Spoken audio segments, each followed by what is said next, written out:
नमस्कार, हर हर महादेव साथियों। 15 जून को ग्रह कुल शासक राजाधिराज भगवान भुवन भास्कर अपने मित्र राजकुमार बुध की राशि मिथुन राशि में प्रवेश करने जा रहे हैं, जहां ये 15 जुलाई तक स्थित रहेंगे। बंधुओं, राजा का राजकुमार अर्थात बुध के द्वारा शासित मिथुन राशि में प्रवेश आपके जीवन पर गहरा प्रभाव डालेगा। प्रॉपर्टी, प्रमोशन और प्रोफेशनल लाइफ पर सूर्य गोचर का सकारात्मक प्रभाव अब देखने को मिलेगा। 6 राशियों की किस्मत सूर्य गोचर की इस कालखंड के दौरान चमकेगी। भाग्य आपको अच्छा सहयोग कराएगा। बिजनेस में अगर पिछले 2-3 महीने से आपने मुनाफा नहीं कमाया था तो सूर्य आपको अब बेनिफिट कराएंगे, बिल्कुल तय है। तो आइए हर एक राशि के बारे में बात कर लेते हैं कि सूर्य का मिथुन राशि में गोचर मेष से लेकर के मीन राशि के जातकों के लिए कैसा रहने वाला है। आपकी जानकारी के लिए बता दें कि प्रस्तुत गोचर आपकी चंद्र राशि व आपकी नाम राशि दोनों पर संयुक्त रूप से आधारित है।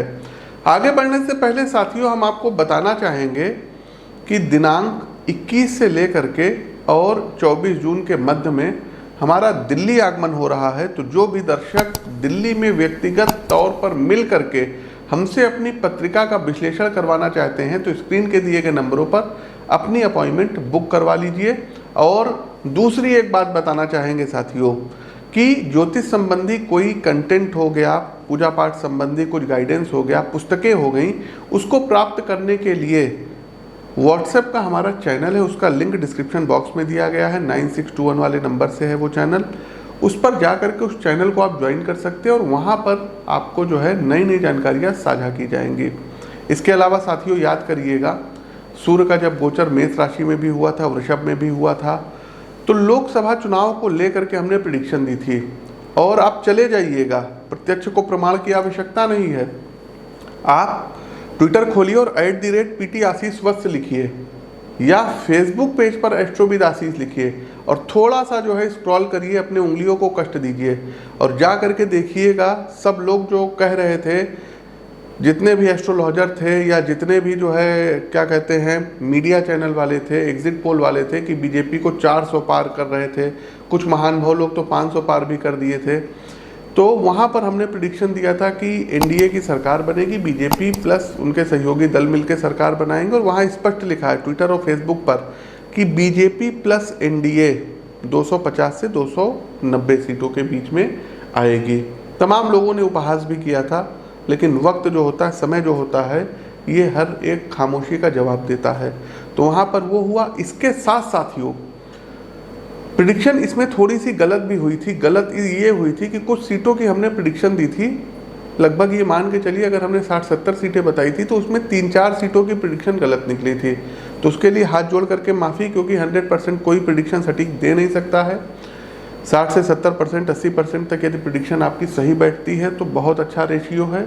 और अगर किसी व्यक्ति की 100% प्रेडिक्शन सही निकलने लगेगी तो फिर वो ब्रह्मा नहीं हो जाएगा। तो ठीक है, बहुत अच्छा है, जो है अच्छा है। हमने वहाँ पर देखिए स्टेट वाइज भी प्रेडिक्शन दी थी, चाहे वो यूपी को लेकर के हो।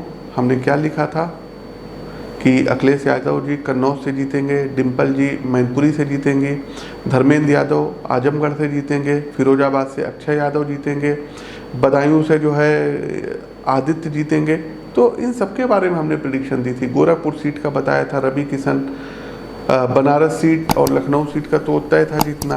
राजनाथ सिंह जी लखनऊ से और बनारस से मोदी जी जीते हैं। इसके साथ साथ साथियों हमने जौनपुर सीट की भी प्रेडिक्शन की थी। हमने अमेठी सीट के भी बारे में बताया था, सुल्तानपुर सीट के भी बारे में बताया था, कैसरगंज सीट के बारे में हमने बताया था कि करण भूषण वहाँ से जीतेंगे, मुरादाबाद सीट का बताया था, कैराना सीट का हमने बताया था। तो इतनी सारी हमने प्रेडिक्शंस दी थी। और इसके बाद साथियों झारखंड की हमने जो प्रेडिक्शन दी थी 14 सीटें थी और हमने बोला था कि यहाँ पर 8 सीटें बीजेपी की आएंगी और एक आपके जो सहयोगी घटक हैं वो भी जीतेंगे। तो 9 सीटों की वो प्रेडिक्शन बिल्कुल 110% सटीक थी। स्क्रीनशॉट आप देख सकते हैं। इसके अलावा अब आते हैं गुजरात में। गुजरात में हमने जो भी प्रिडिक्शन दी थी सभी सटीक थी। उत्तराखंड की 5 सीटों का हमने प्रिडिक्शन अपने फेसबुक पेज पर लिखा था, उसका आप से देख सकते हैं, स्क्रीनशॉट देख सकते हैं और सभी के लिंक डिस्क्रिप्शन में है, या आप खुद फेसबुक के थ्रू या यूट्यूब या जो है आप ट्विटर पर जा कर के देख सकते हैं। मध्य प्रदेश के बारे में हमने बताया था। तो अधिकतर चूँकि समय कम था और कुंडलियाँ बहुत ज़्यादा थी तो लोगों के बारे में हमने अक्षरशः बताया था और जा कर के वो चीज़ें सत्य हुई। कोई पब्लिसिटी नहीं कर रहे हैं, ये देखने के बाद कोई ज़रूरी नहीं आप हमसे कुंडली दिखवाइए, लेकिन ज्योतिष पर यकीन करिए।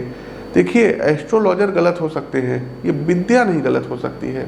आपके आसपास तमाम बुद्धिजीवी एस्ट्रोलॉजर्स हैं, ज्योतिषी हैं, उनसे जा कर के मिलिए, दिखवाइए। लेकिन जो फेक प्रोपेगेंडा ये एस्ट्रोलॉजर्स लोग, ज्योतिषी लोग चला रहे हैं, AM PM न्यूज़ वाले जो भी चला रहे हैं, ये हो जाएगा, वो हो जाएगा, उनकी सरकार बनेगी, चाहे जो हो जाए, गलत है तो गलत है।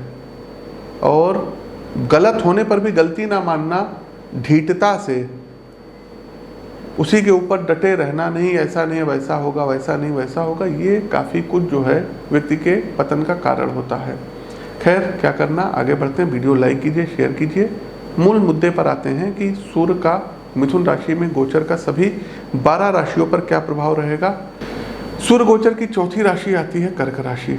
कर्क राशि के मित्रों, देखिए, सूर्य राजा हैं, सूर्य विजय हैं, सूर्य आपको शत्रुओं को परास्त करने की ताकत देते हैं। सूर्य का मिथुन राशि में प्रवेश आपके लिए काफ़ी सशक्त साबित होगा। कर्क राशि के मित्रों, सूर्य चूंकि शासक वर्ग यानी इलीट क्लास के प्रतिनिधि ग्रह हैं और इसमें कहीं ना कहीं न्यायपालिका भी आती है। कारण कि अदालत के निर्णय समाज की दशा एवं दिशा ये दोनों तय करते हैं। गोचर कालखंड की इस अवधि में यदि आपका बिजनेस से रिलेटेड कोई मामला कोर्ट केस में लंबे समय से पेंडिंग पड़ा हुआ है, जो किन्हीं कारणों की वजह से अपने परिणाम तक नहीं पहुंच पा रहा है, उस केस के क्रियान्वयन में न सिर्फ तेजी आएगी बल्कि निर्णय भी काफ़ी कुछ आपके फेवर में आएगा, इसकी भी प्रबल संभावनाएं हैं। दूसरा, कैरियर को लेकर के भी आप काफ़ी मजबूती से आगे बढ़ेंगे। गोचर कालखंड की इस अवधि में आपकी फर्म अपनी कार्य योजना में बिजनेस के विस्तार से संबंधित कोई निर्णय ले सकती है, जिसकी प्रमुख जिम्मेदारी आपके कंधे पर आएगी। इस संबंध में आपको देश के भीतर अथवा विदेश में भी यात्राओं के लिए जाना पड़ सकता है। जीवन साथी की ओर से आपको सतर्क रहना होगा, खासकर रक्तचाप संबंधी समस्याओं से आपके लाइफ पार्टनर दिक्कत में आ सकते हैं। बातचीत में सतर्क रहें, ऐसा कोई मुद्दा ना उठाएं जो जीवन साथी का मानसिक स्वास्थ्य बिगाड़ दे। अब उपाय क्या करना है? तो उपाय तो अपनी पत्रिका का विश्लेषण करा करके आप प्राप्त कर लीजिए, लेकिन कुछ उपाय हैं जिनको आप कर सकते हैं। एक माणिक रत्न राइट हैंड की रिंग फिंगर में धारण कर लीजिएगा, लेकिन फिर वही सलाह, कोई भी रत्न धारण करने से पहले सलाह लेना आवश्यक है।